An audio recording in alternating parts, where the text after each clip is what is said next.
And it's time to talk personalized video. WSC Sports AI-driven platform of live sports broadcasts identifies each and every event that occurs in a game, customizes short-form video content and publishes to any digital destination. Indeed it does, and very much a topic of moment for everybody watching, I'm sure. Let's find out a little bit more about where all this might be leading by speaking to Daniel Schichman, the CEO of WSC Sports, who joins us live now from Israel. Daniel, very good to have you with us. Hey, great to see you guys. How are you? We're very well, thank you. Very well. Good to have you with us. Thank you for being with us. And as a starting point, maybe let's ask you about the work that you've been doing at WSC Sports with many of the world's leading rights holders. How are they feeling about things at the moment as we all try and work our way through the current situation? Yeah, obviously. So I think it caught everyone by surprise. Obviously, no one planned to work in the sports industry and have sports completely stop around the world in such a way. And I think it hurts the entire sports ecosystem. And it was, remember, it was like Wednesday night, Israel time, when the NBA announced they're pausing the league. And then throughout Thursday, the entire world of sports basically paused. And in our company, we just decided that we need to do two things. The first one, we just reached out to many of our clients. We have over 100 clients around the world, big ones like the NBA, Bundesliga, Bleacher Report, Cricket Australia, etc., and been reaching out to them. And they were obviously in shock as well. In the end of the day, they need to show sports content. They have huge liabilities if they don't, with their sponsors, with media rights. Subscribers might leave them, and fans that they need to cater. So we try to think with them what we can do in this situation, how we can be beneficial to them, and how we can help. And in parallel to that, at the same time, we had like an internal brainstorming session about creative ways we can use archive content, which can be content that happened till that point of the season or even back for a few seasons back. And think what value we can offer each and every one of them, and then we combine both inputs to see what solution we can offer. So we had a very long weekend. That weekend we didn't sleep, just building all the materials, the offerings, the technical solutions, and we've done some, I think, cool things with all of our clients. Everything was obviously around archive content, so we ingested and analyzed a lot of seasons backwards, and then helped them to create new content offerings and new experiences, such as identifying interesting stories and pieces of content and generating them automatically. For example, if you analyze thousands of games, it's hard to understand what's interesting. So finding all the close games and then creating content out of that, different great performances, comebacks, etc. So we created a lot of short and long-form content so they can fill their programming hours with new content, so they can have assets to offer to their sponsors. We also created a lot of interactive formats for content consumption, so like a head-to-head, so they can pick two events and let fans vote which one they like better, or let players commentate on plays that they've been a part of. So really trying to help them utilize the content in a smarter and more engaging ways than just showing a video that is usually enough when there's live sports. And I think obviously there was also a big thing because you had to work from home, and everyone is used to coming to the office and working from there. So the fact that the platform is cloud-based was really helpful because they could work from home and create content. And we've been working really closely. We have a saying internally inside the company that we are partners, not vendors. So we said that that's our time to prove it, and that's how we saw it. We work really closely with each and every one of our clients to think together what we can do each and every day and evolve and create new content. And to sum it up, we're trying to see where we can add value and still hope at the same time sports will be back. Daniel, take us back to the beginning and give us a bit of background on the company, on WSC. And also if you could sort of chart the development of this little pocket of the industry, AI, clipping, content creation and distribution for us. Sure. So to start with, like you mentioned, we're an Israeli-based company. We have offices in Tel Aviv, New York, and Sydney, over 150 employees. And we developed an AI-based platform that can automatically and in real time generate personalized and customized sports videos. We work with sports media right owners, whether it's leagues, federations, broadcasters, publishers, to help them create content for every use case and every digital asset they own, whether it's their website, app, social media, sponsorship deals, syndication deals, search results, or everything they want to cater content to their fans. In a nutshell, the way the platform works, like I've said, it's a cloud-based system, and we ingest live content into the platform. And then there are two phases. The first one is that the system analyzes the footage in real time and identifies each and every event that happens in a sports competition. So every dunk, every goal, every ace, every touchdown, the platform identifies whenever the event has happened and then creates the optimal clip. So it finds the perfect start and end time according to the context. So if there were 3 passes leading to the goal, we make sure that's included. Or we don't cut a commentator in the middle of a sentence. Or if there's a close-up of a player, we can include it in the clip.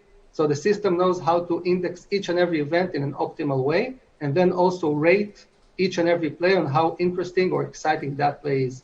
So we do it on hundreds of games every day and hundreds of events per game, and we have everything searchable. And on top of that, then we provide our customers a user interface where they can set rules and triggers very easily to create content.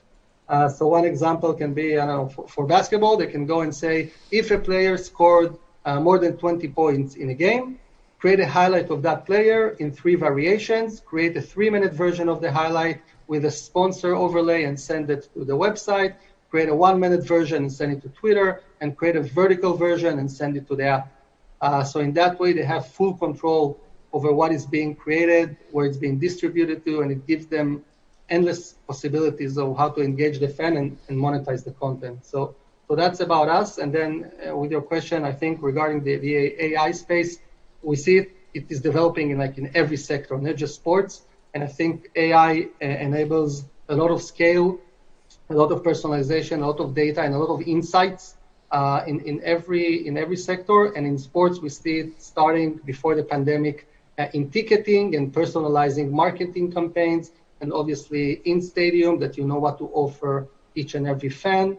And then also to our space, in the media space, whether it's generating personalizing clip or even producing the games automatically without a cameraman. So it's like a full cycle where AI can be implemented in each and every step to really understand data, understand user behavior, and then how you can provide the fans a better experience. And by doing that, you can also monetize the content in the end of the day, because it is a business. You are working, Daniel, as you mentioned, with many of the top rights holders around the world, the NBA.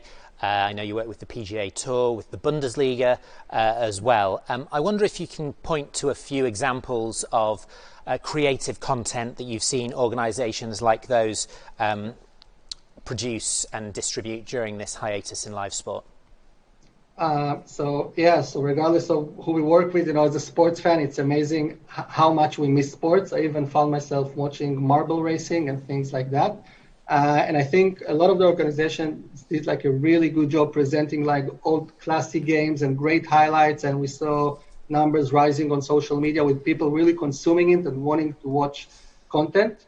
And we also saw very creative ideas of ways to use content and engage fans. And I think even some of it will stay even when sports is back. A few examples. So one of them, Cricket Australia, for example, they streamed the game from 1997, but the entire experience around the game was as if the game is live. So before they started the stream, they tweeted, who do you think would win in this game today? And then as the game was being played, they tweeted about things that are happening in the game, and they published clips and interacted with fans. So, and obviously you don't know, it's not a real game and it's entertainment, but it still was really fun and a really cool use case. More use cases, the French Basketball League did something really nice where they let the fans vote for best dunk of the year, in a bracket format where they chose 2 dunks and fans voted and everything boiled down to the final. So that's how they chose the best dunk. And obviously a huge thing, which was fun, was a lot of involvement from players. Some of it just funny things, where they just did like UGC content, the Zlatan versus Pogba, back and forth, or Federer and Djokovic with trick shots, or at the beginning of the pandemic, who remembers what player bounced the toilet papers. So that was like more on the UGC side of things. But we also saw the leagues that are using the players in really interesting ways. So obviously esports and gaming was really something big. We saw the Bundesliga doing it with FIFA, the USL doing it with Rocket League. It was really fun to see the players interacting. Maybe last two examples, the NBA did something cool with the horse competition. We let players compete in a horse game from home, which was a very innovative idea. And as a basketball fan, it was really nice to watch.